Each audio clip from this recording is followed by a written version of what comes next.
सो differential equation का formation कैसे होता है, late us see this.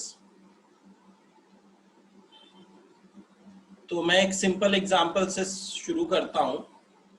I am taking a line y is equal to mx plus c.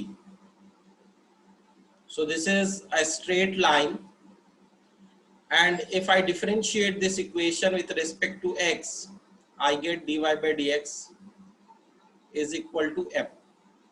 C differentiation will be 0 and x differentiation will be 1. So what does it basically means कि a line y is equal to mx plus c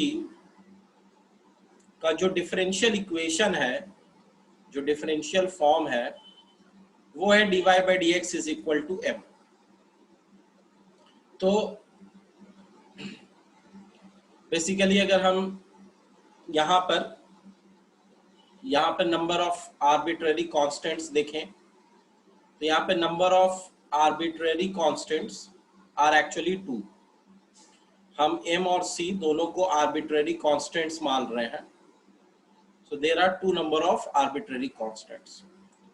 तो जितना arbitrary constant होता है वही order of the differential equation होता है.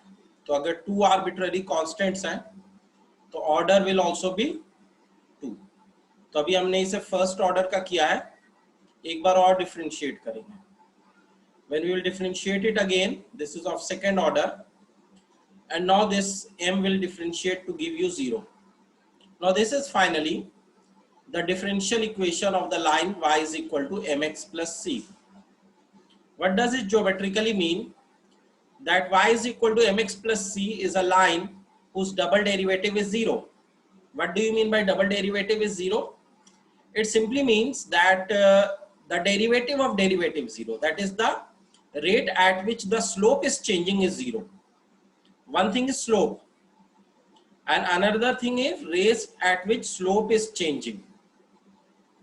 तो slope तो constant है, change तो कर नहीं रहा है, वो m है, तो उसके change करने का rate क्या हो गया, 0 हो गया, which is actually d2y by dx square.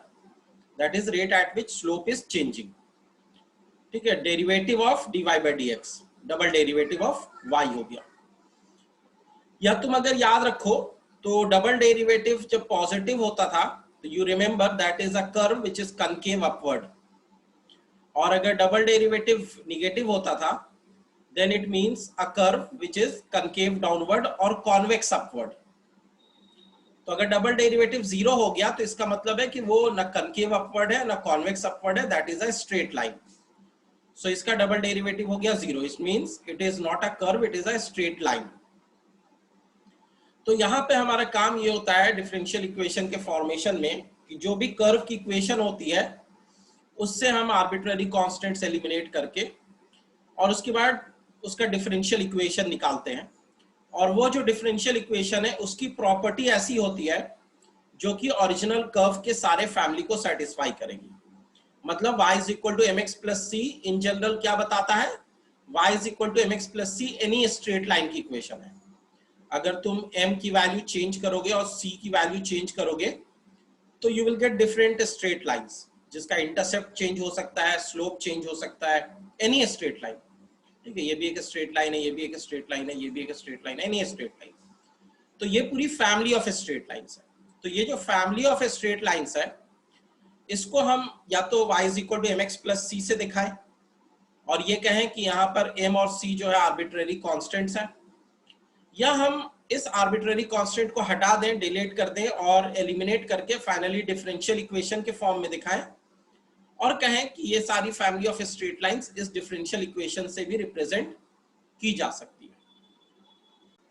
So let me give you another example. X square plus y square is equal to a square, which is equation of a circle. It has only one arbitrary constant, that is its radius, and its center is given, which is 0, 0. Center is not arbitrary constant.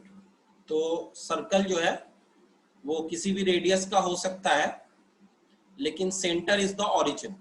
Centre 0, 0 है. तो this could be a circle or this could be a circle of any radius because a is arbitrary constant. It is not among the variables x and y, but it is a constant but which varies. तो basically इसमें अगर हम इसको differentiate करते हैं 2x plus 2y into derivative will be y dash, हम short में लिख सकते हैं is equal to 0. तो यहां से हम लिख सकते हैं कि x is equal to minus y dash, या ऐसा भी लिख सकते हैं कि y dash is equal to minus x by y, और फाइनली हम ऐसे लिख देते हैं y dash को dy by dx is equal to minus x by y. तो बेसिकली कोई भी सर्कल जो इस फैमिली को बिलोंग करेगा वो इस डिफरेंशियल इक्वेशन को सेटिस्फाई करेगा, या जो भी इक्वेशन इस डिफरेंशियल इक्वेशन को सेटिस्फाई करेगा वो इस फैमिली ऑफ सर्कल को बिलोंग करेगा. तो इसका क्या मतलब हुआ? इसका मतलब हुआ कि तुम कोई भी पॉइंट अगर x, y लेते हो और वहां पर स्लोप बनाते हो, टेंजेंट का स्लोप देखते हो कि क्या आ रहा है, स्लोप ऑफ द टेंजेंट ये होता है ना थीटा का टैन, तो जो dy by dx होगा वो तुम चेक भी कर सकते हो. You will always find which is equal to tan theta, that will always come out to be minus x by y. तो ये इसका एक पॉइंट है जो समझना है हमें कि जैसे यहाँ पर हम कोई भी सर्कल ले लेते हैं x square plus y square is equal to 4, और हम मान लेते हैं कि कोई पॉइंट ले लेते हैं x, y on the circle as 1, √3. x is 1, y is √3.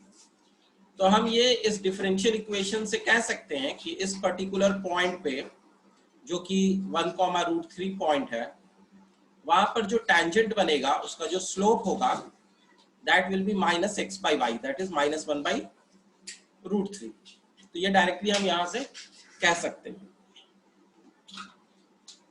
तो ये जो है बेसिकली हमारे पास ये एक डिफरेंशियल इक्वेशन से हमें हेल्प मिल जाती है. तो यहाँ पर फर्स्ट ऑर्डर डिफरेंशियल इक्वेशन है, this is of first order, क्योंकि एक आर्बिट्ररी कांस्टेंट था तो एक ही बार डिफरेंशिएट करके हमने आर्बिट्ररी कांस्टेंट a को हटा दिया. जैसे पिछली बार था m और c था तो 2 बार डिफरेंशिएट करना पड़ा. तो दिस इज इट.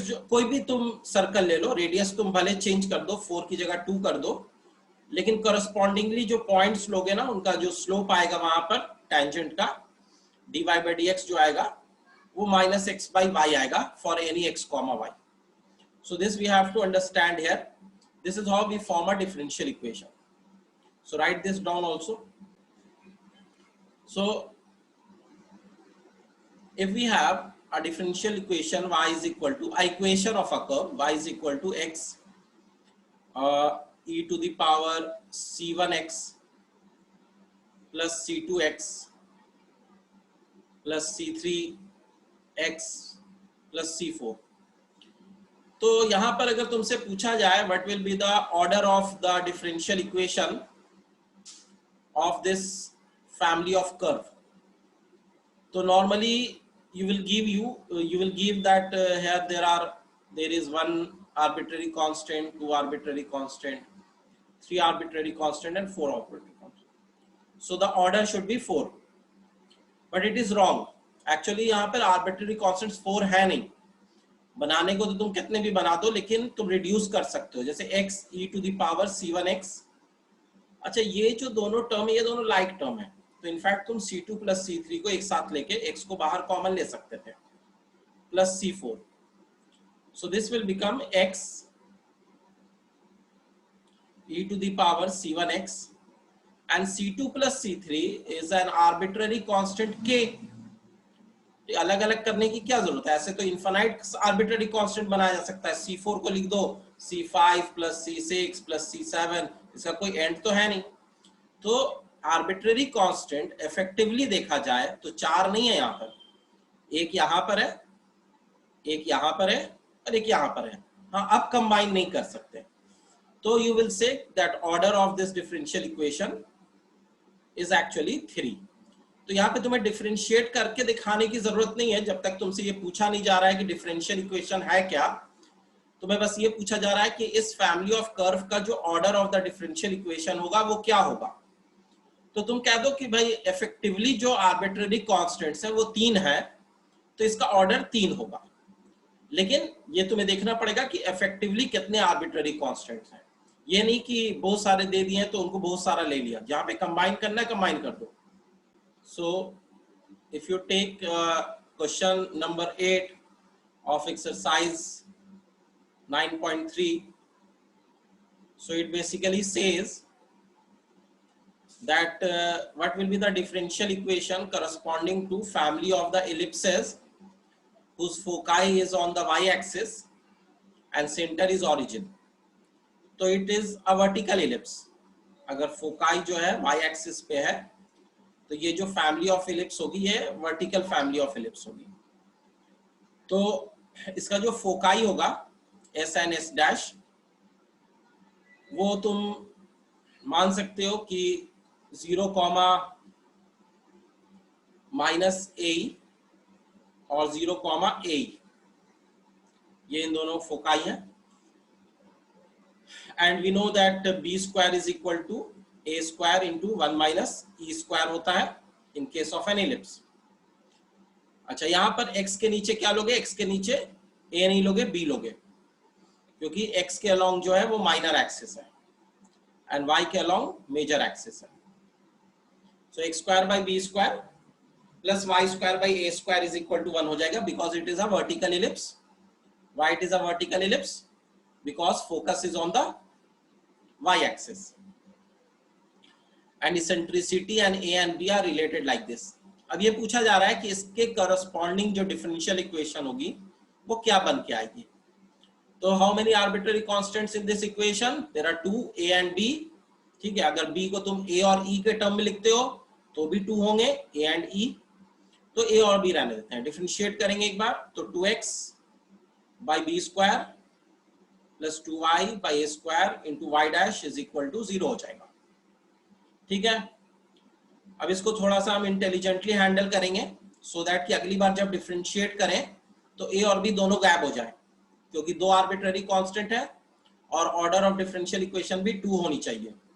तो दूसरे डिफरेंशिएशन पे a और b बचना नहीं चाहिए, या अगर आ भी गया तो वापस से सब्स्टिट्यूट करके ओरिजिनल इक्वेशन में a और b से गेट रीड कर लो.